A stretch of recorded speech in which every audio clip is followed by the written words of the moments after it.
as our colleagues sit on their hands and remain silent as we all get personal threats to our lives.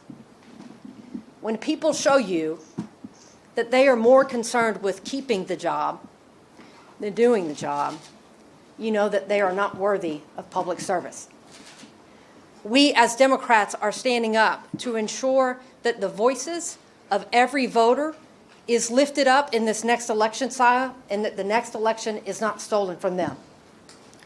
Please know that we do not take lightly where we are with today's climate and the threat that the FBI come to get us. We proudly stand with Californians in this moment that when faced with Texas's steel, they have met it head on with courage and with a sense of urgency to protect the entire nation. We are running from nothing. We are running to the front lines. We are running to the front lines to stand with other Democrats across the state of Texas, across the state of California, across this nation, to ensure that each and every individual has the opportunity to pick, to decide that government is for the people, by the people, and not the politicians selecting them. And so we are here because we do know that courage is contagious. And we are here to give hope to others to stand up and be courageous in this moment. I am so grateful to introduce Assemblymember Isaac Bryan as part of the California group that is here to stand with Texas Democrats.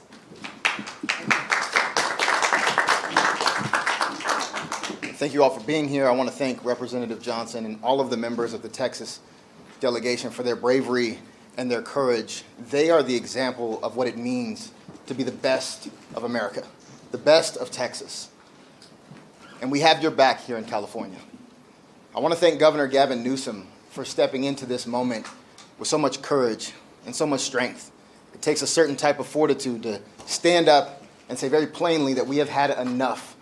We've had enough. I want to thank Speaker Robert Rivas for guiding the State Assembly through this moment and many other challenges this year with so much dignity, so much compassion, and so much of the care that is missing out of D.C. And of course, the same is true for Senator Mike McGuire, our pro tem in the Senate. Here in California, we recognize our responsibility to the 1 in 8 Americans who call California home, but we also recognize our responsibility to the country. That is why we pay over $80 billion in federal taxes that we don't get back. It's why we export food to every corner of this nation. It's why we export culture and storytelling. It's why we host students from around the country at the #1 public university in the world, UCLA.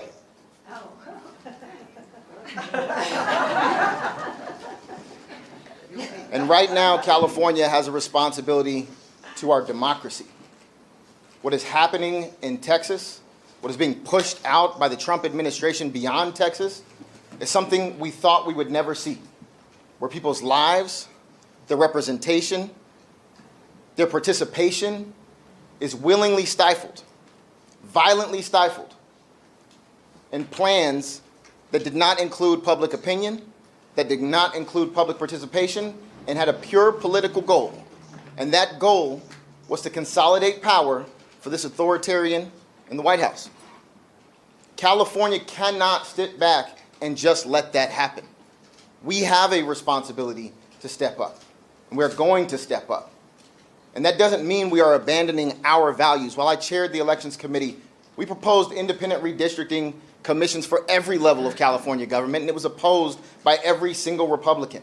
We updated the Fair Max Act. It was opposed by every single Republican. We are not doing away with the independent commission that we establish every single decade, but we are meeting this moment because this is not a turn the other cheek moment while they continue to send blow after blow to the foundations of democracy.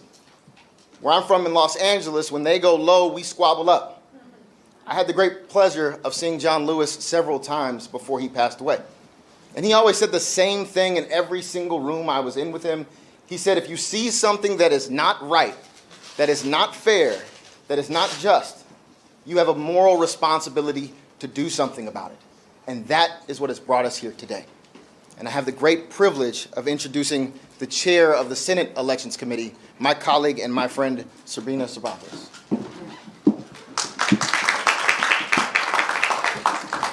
I am honored to chair the Senate Committee on Elections and Constitutional Amendments in this pivotal moment in our history. I applaud the Texas representatives for the courage they are displaying in resisting this Trump Republican power grab. California did not start this fight. We are proud of our Citizens Redistricting Commission. It is a gold standard in our country. But this is an emergency that requires an emergency response. California stands ready to respond. We will not sit idle on the sidelines while our communities are torn apart. This is a path to end the chaos. I would like to call up our speaker, Speaker Rivas. Well, good afternoon, everybody. And, since the moment that Donald Trump was sworn in as president, he has worked to change our country from a proud democracy to an authoritarian state. The stakes are high. That's why we are here this afternoon. They are that high. He's bullying universities to control what they teach. He's targeting news programs and late-night shows, attempting to control what we watch. And here in California, masked ICE agents, without badges, without identification, they're shoving people into unmarked cars, disappearing them into detention centers with no accountability, and too often, no way for families to even find their loved ones. And let's be clear, they're not going to stop with the most vulnerable people, our undocumented residents. History tells us that that is not how authoritarianism works. We are only 7 months into this presidency, 7 months. And the more power they get, the more they will take. And what will they do with this power? More immigration raids, more arrests, more crackdowns, more attacks on our freedoms? Well, certainly what we can expect are more negative consequences for every single American. Because of Trump's policies, millions of Californians will lose their health care. And so we have to stand up now. We have a responsibility here in California to stand up and defend our democracy. And I'm proud to stand here with the brave Democrats from Texas who are doing just that. Texas Republicans acting on direct orders from Donald Trump are redrawing congressional lines so that there is no way to dislodge them from power of Congress. No way to hold them accountable.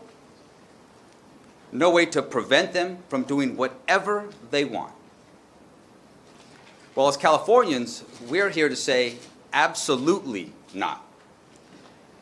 If they're trying to destroy our democracy, you're going to have to come through California. You have to come through California, where we are nearly 40 million strong in this state. We have the 4th largest economy in the world. And we have a proud tradition here in our state of standing up for the people's rights, of standing up for what is always in the best interest of our state and of this country. We will not allow Trump's Republican Party to rig this system and take permanent control of the U.S. House of Representatives. We are prepared, and we will fight fire with fire. And we will do whatever it takes to defend our democracy. California will do whatever it takes to protect the voices, to protect the votes, and to protect the rights of every single American. And now I'd like to introduce and welcome my partner in the State Senate, Pro Tem Mike McGuire.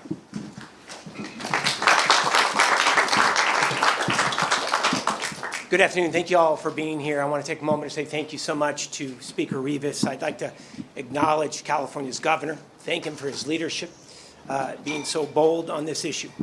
We are incredibly grateful. The defender of democracy is here today, and that's Nancy Pelosi. We are incredibly grateful for your incredible work and legacy on behalf of all Americans. Zoe Lofgren, who chairs California Democrats on behalf of the California Democratic Caucus in Congress. Thank you so much to our caucus chair, Monique Limon, to our chair of elections, Ms. Cervantes, to the assembly members, and to the patriots. The patriots are here on the front lines of democracy, risking their health and safety. These leaders from the great state of Texas, we owe them a great debt of gratitude. When I was 19 years old, I took California's oath of office for the first time. And never in my life has the duty to defend the Constitution of the state of California and the Constitution of the United States of America been more critical than it is here and now. The future of this great nation, the future of our democracy, is hanging by a thread. And today we are at a flashpoint set by President Donald Trump and Texas Republicans who see the writing on the wall. Because if their draconian legislative actions were to take place, they've seen the same polls we have, they're not going to win the midterms in swing seats. So what do they have to do? They have to cheat to win. Here's what we know. We know what the American people want right here and right now. They want lower prices for families, not expensive tariff taxes. That's costing American consumers hundreds of billions of dollars and devastating California's economy. People want cancer research that save lives, not golden ballrooms that stroke egos. People want a government that trusts trained scientists in real numbers, not secret police who literally are snatching innocent people off the streets of this state. Take a moment to think about this for a second. They're taking innocent people off the streets of our communities and shove them into moving vans. People want their health care.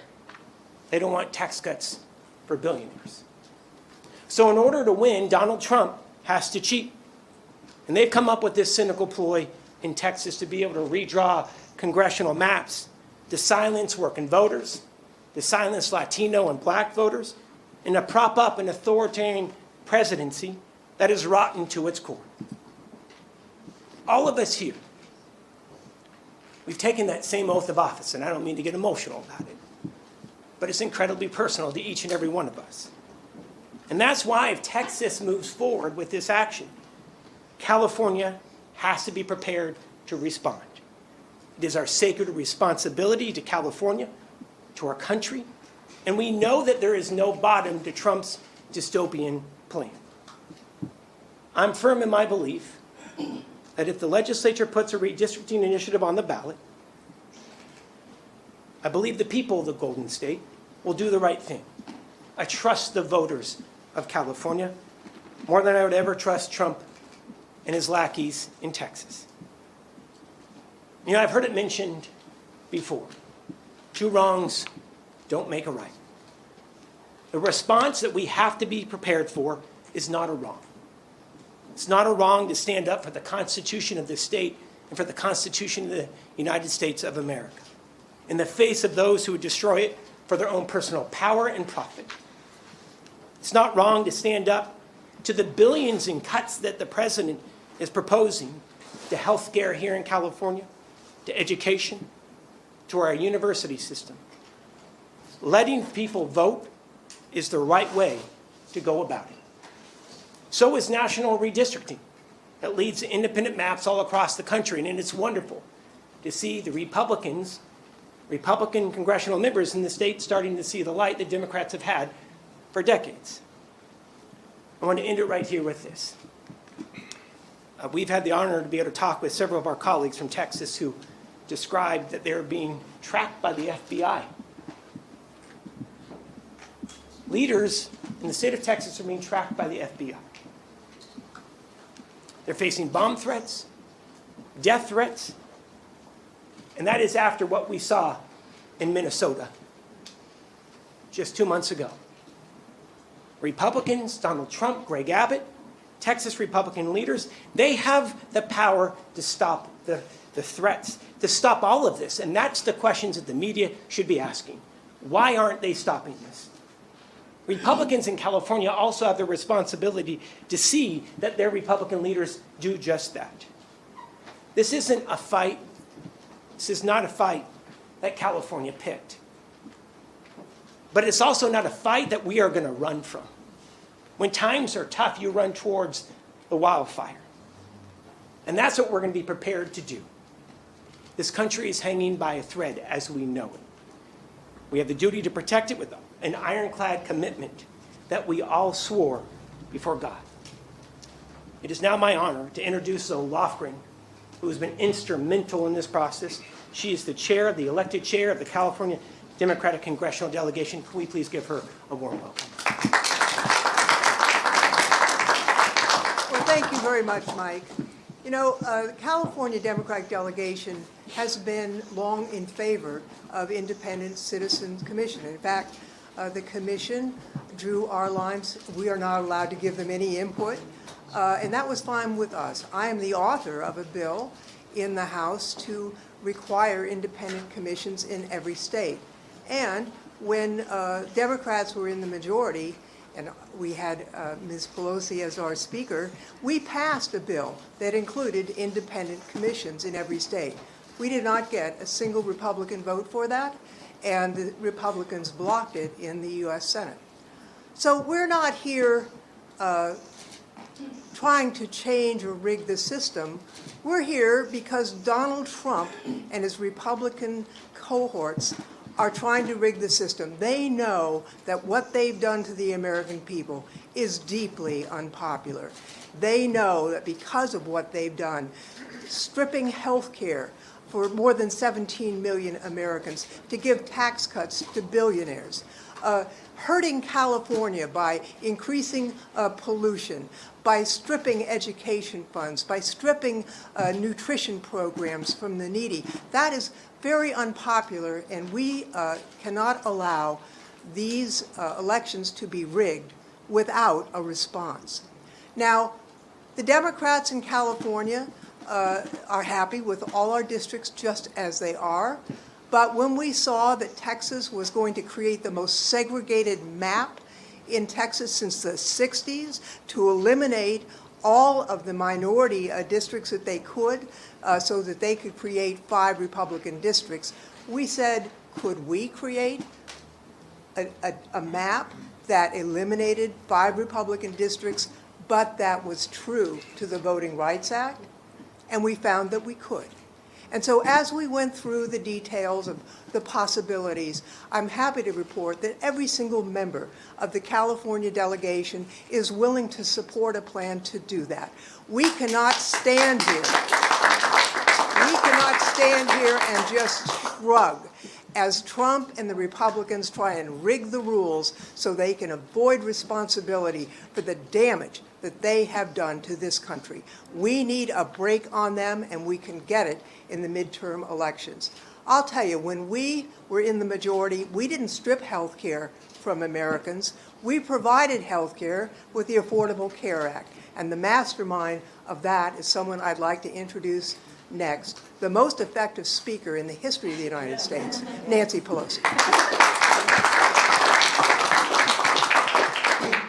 Thank you very much, Zoe. I think it's very clear from listening to our presenters so far that the Republicans are acting because they have bankruptcy of ideas. They have no winning ideas to present to the American people, and they cannot defend their actions legitimately. So they're trying to do it and rig it illegitimately. I want to thank our governor for his leadership, his persistence in protecting and defending our Constitution and our democracy. Thank you, Governor Newsom. It's an honor to be here with the Speaker of the Assembly and the President Pro Tem of the Senate of our legislature and hear their clear message about what this means to California, but more importantly, to our country. And I join them in welcoming the courageous members of the Texas delegation who are here.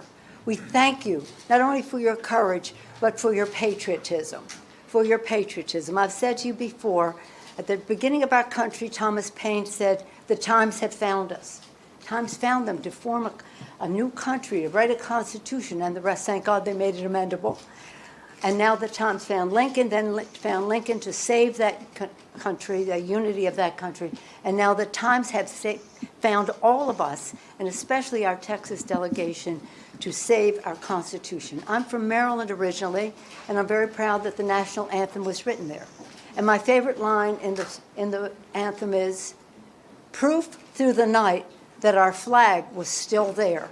We have a responsibility to prove through the night of this Trump administration, the darkness of it all, that our flag is still there with liberty and justice for all. And that is what I'm so proud of the leadership of all of our California delegation in Congress, but also our state legislature as well.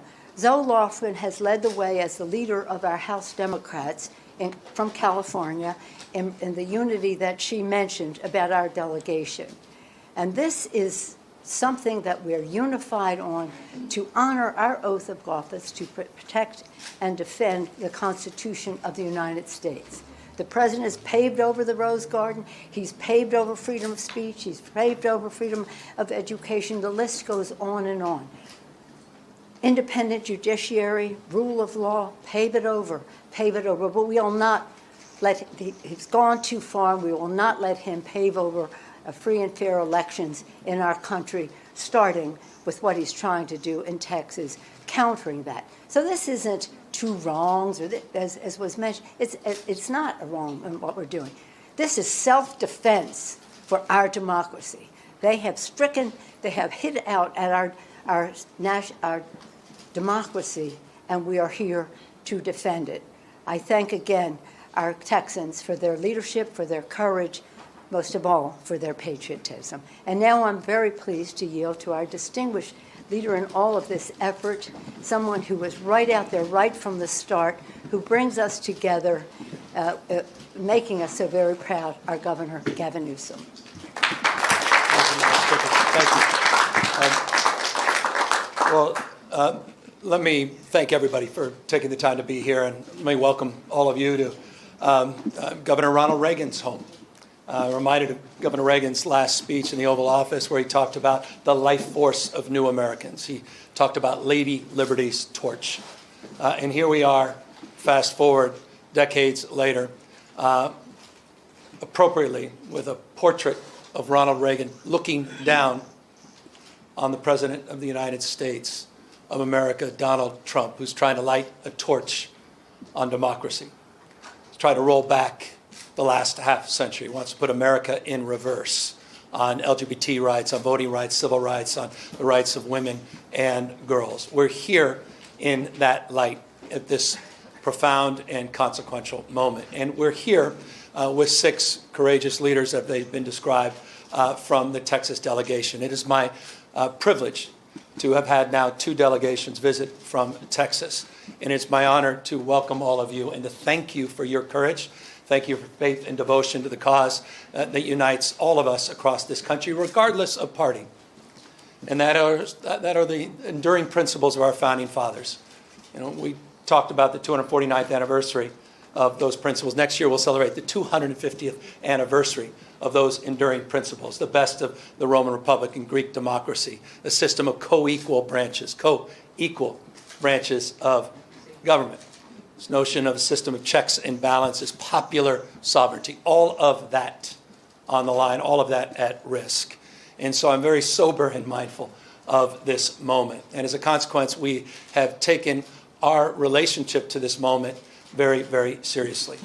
Had it not been for the courage of the Democratic representatives from Texas to stand tall and to stand up, to walk out, as is their right, as old a principle as American pie, the ability for a minority to walk out when it comes to the abuses of a majority. And they did just that to elevate not just their voices as representatives, but to elevate our voices, to call out the consequential nature of what's happening. What's happening in the United States of America is not normal. We cannot allow this to be considered normal.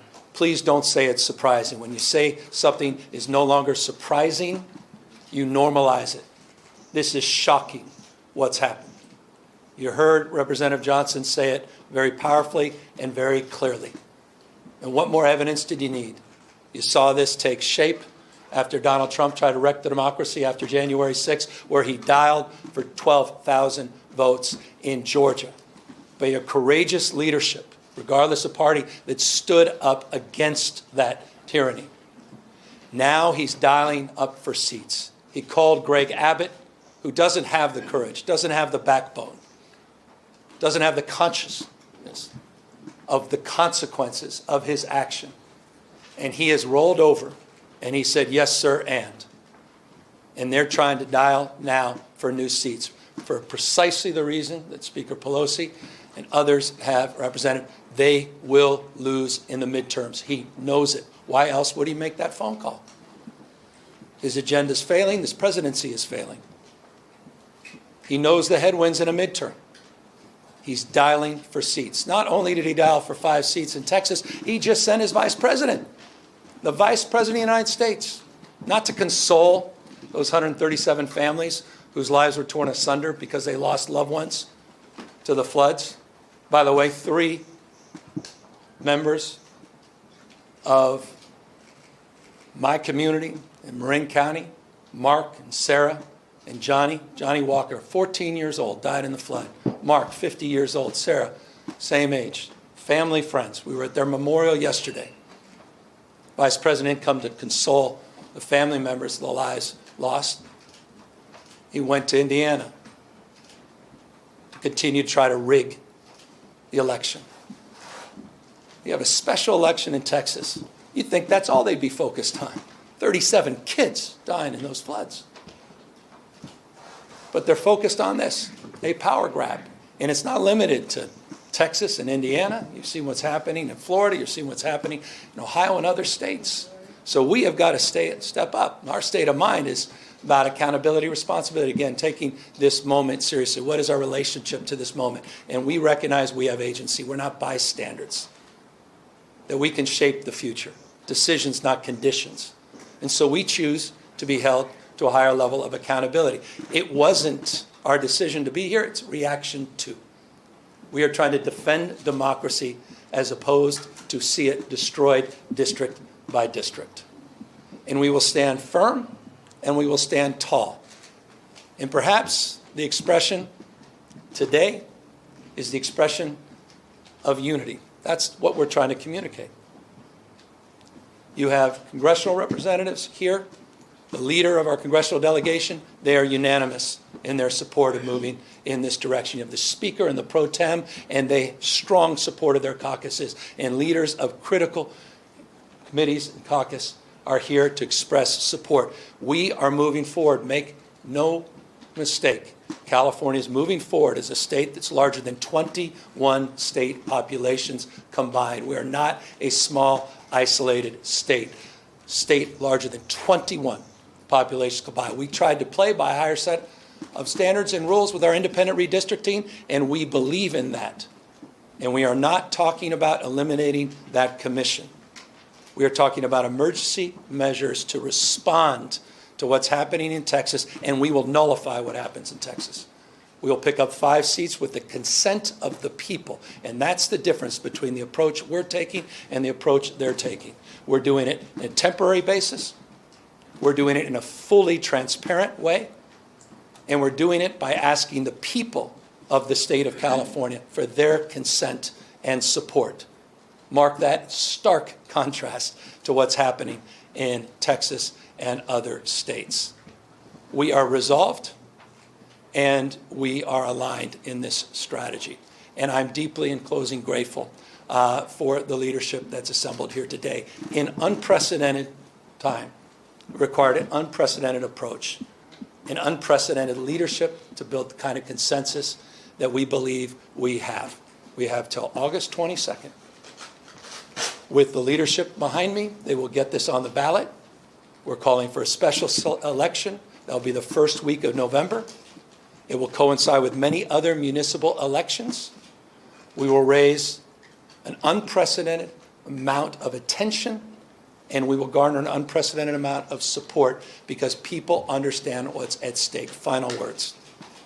Because I want to reinforce what the Speaker and the Pro Tem said.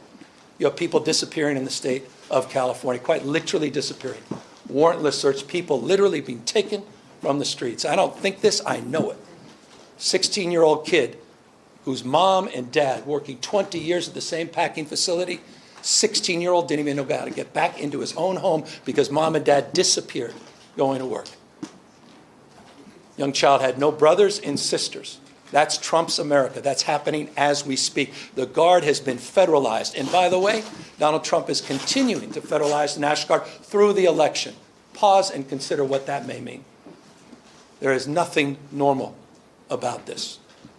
Nothing normal about this. Conditioning aid, let me make this clear in front of the Texas delegation.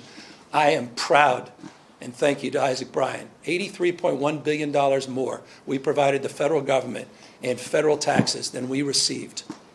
Texas, for whatever reason, for its success and how Texas does punch above its weight, received $71.1 billion more from the federal government than we received. But I'll tell you what, as a taxpayer, as governor of California, I am proud to stand tall to help them recover from these floods. No conditions, no politics. We're all in this. I was proud to send search and rescue teams to support the recovery of those floods. That's my responsibility. That's what it's like to be a member of a community. We're all in this together. The idea that we're even conditioning aid and allowing that conversation to persist, that's what's at stake with this conversation. It's not about lines, it's about drawing a line, and it's all about elevating a deeper consciousness of the line that Donald Trump continues to cross. It's not about him playing by a different set of rules. There are no rules for Donald Trump. This is a serious moment in American history.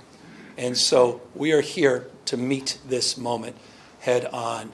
And we look forward to a successful campaign, and we look forward to continuing to do what we can to have the backs of these courageous leaders who are back here in the state of California, sharing their voice as we share their action and passion at peril that this democracy may not live. With that, we're here to answer any questions.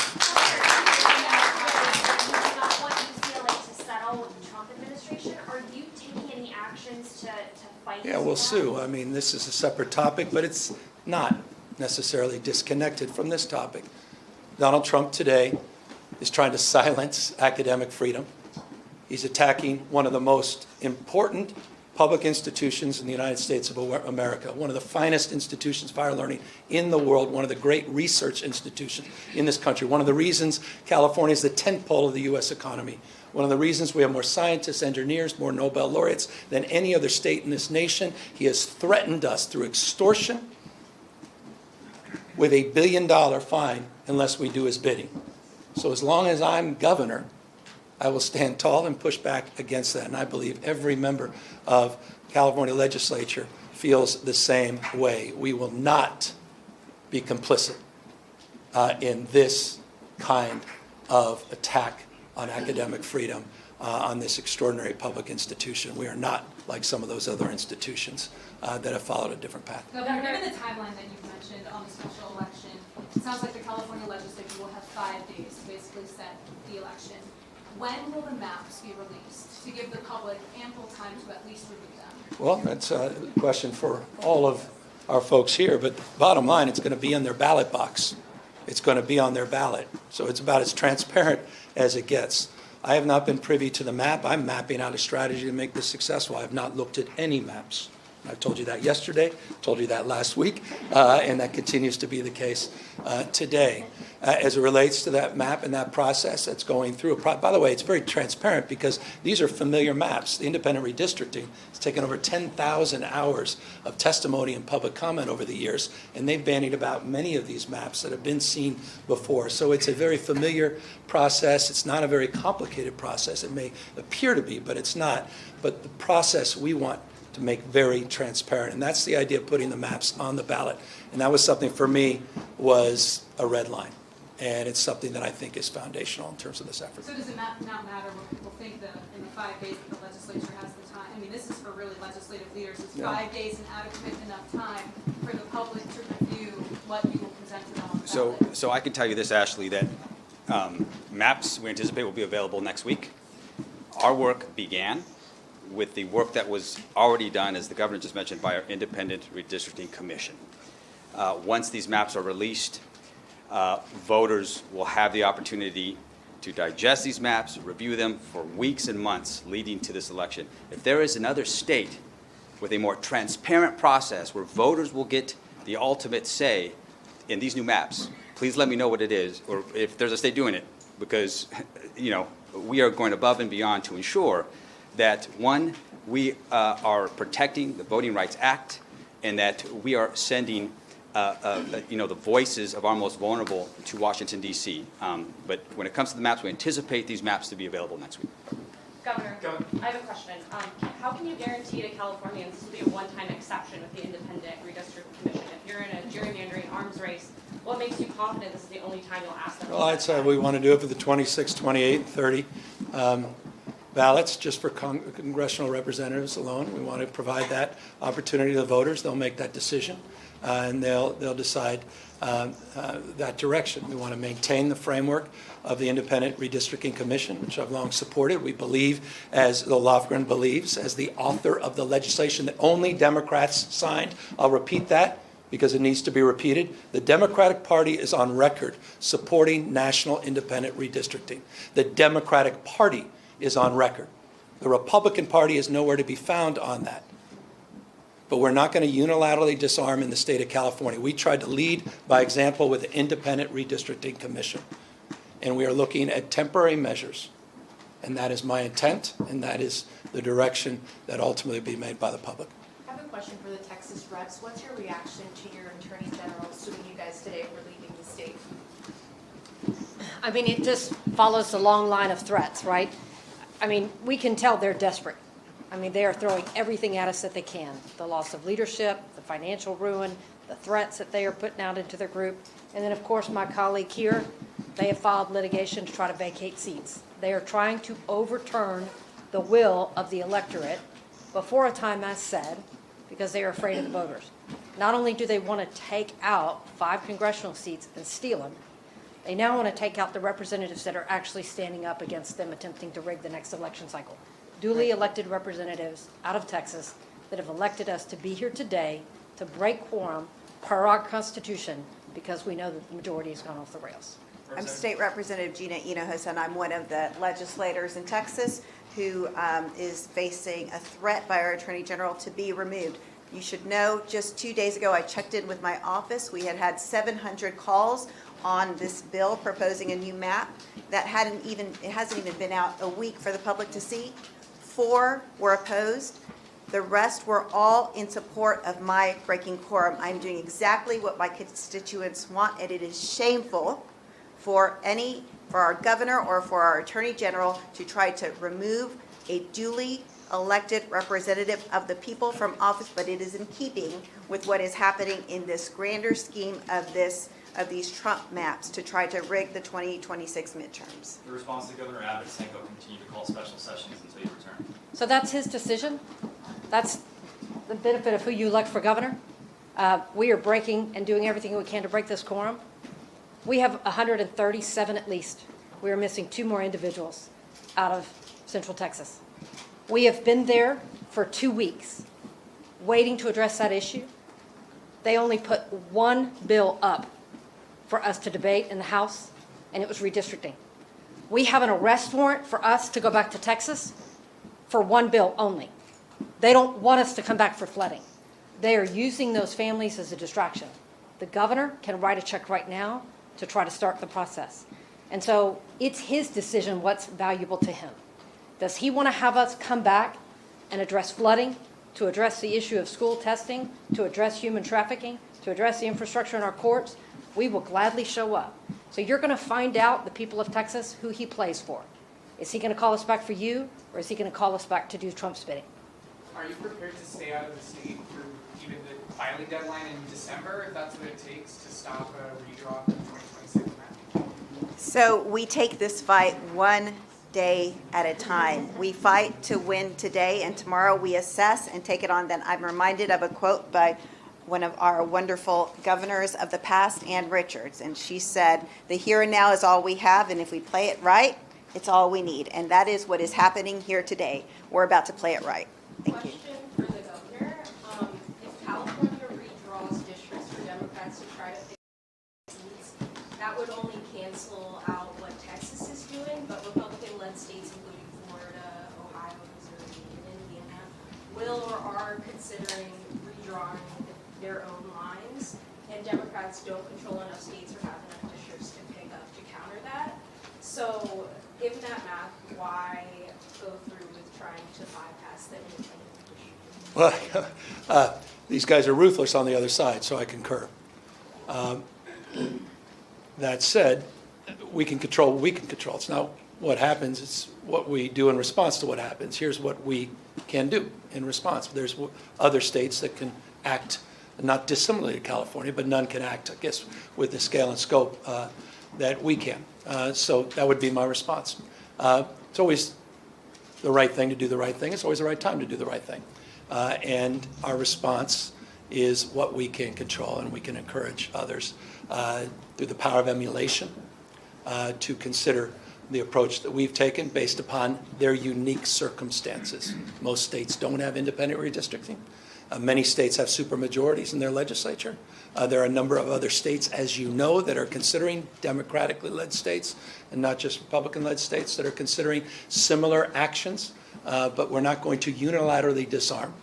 We're not going to allow them to roll us over, and at least we will have the power of expressing ourselves very powerfully that everything they did in Texas, all the fire and fury, signified nothing. That we neutralized it. We nullified that. We don't move unless they move. This is triggered. They drew first blood. We're responding to this action. And this is how we choose to respond, and I hope other governors and other leaders across the country do the same. Last question. In the hypothetical, if it is triggered and voters do not approve it, is there a backup plan? Is there a plan B if Texas moves? I think the voters will approve it. I think the voters understand what's at stake. Look, I'm not naive. We live in the most un-Trump state in America. And I think people understand, boy, do they understand, intimately understand what's at stake with Donald Trump. What more evidence you need today, a couple days ago, with a Penske truck where people just jumped out, racially profiling people.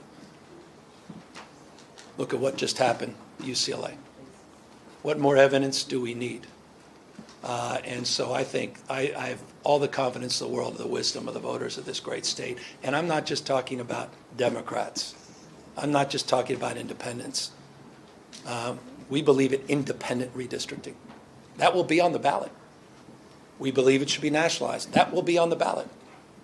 We have the opportunity to send a message enough, and I believe Republicans, not just Democrats and independents, will meet that call, and we will overwhelmingly support this change. Thank you. We're out of time. Thank you, guys. Thank you.